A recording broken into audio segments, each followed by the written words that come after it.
Ja, res je, danes zaključujemo prvi niz izobraževanj Učenje za življenje. Spremljalo nas je kar nekaj udeležencev.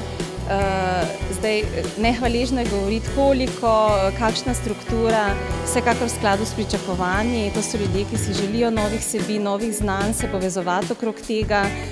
Predvsem pa je velika potrditev, da so bili navdušeni prav nad vsako posamezno vsebino. Zato, da izkoristimo, da dosežemo svoj potencial, da se realiziramo in da gremo ven iz cone udobja in tistega, kar poznamo. To pomeni, da če jamraš, vidiš svet tako, kot je, ali pa še slabš, kot je, in je to tvoja realnost. Če pa rečeš, da lahko nekaj narediš z akcijo, to, kar se že ne sliši neumen, da greš naprej, premagaš vse te izgovore, ki si po glavi, si tlakuješ pot, lahko pa dosežeš marsikaj,